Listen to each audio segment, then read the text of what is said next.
রাষ্ট্র ক্ষমতায় গেলে জনগণকে অন্ধকারে রেখে কোনো সিদ্ধান্ত নেবে না জামায়াতে ইসলাম।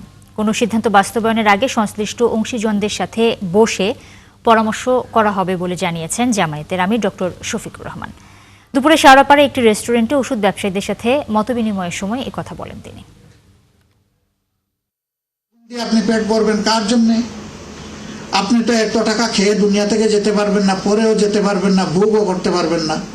আপনি রেখে যাবেন আপনার সাকসেসরদের জন্য। ডাক্তাররা কি আলাদা কোনো জগতে বাস করেন? কেমিস্ট অ্যান্ড ড্রাগিস্ট যারা, তারা কি আলাদা কোনো জগতে বাস করেন? না, একই বাংলাদেশে আমরা বাস করি। রাস্তায় যদি একটা পশু মরে পচে দুর্গন্ধ বের হয়, এখানে ডাক্তার গেলেও তার নাকে লাগবে, আমি গেলেও লাগবে, আপনারও লাগবে। মানে খারাপ যখন ছড়ায় তখন সবার কাছে এটা পৌঁছে যায়।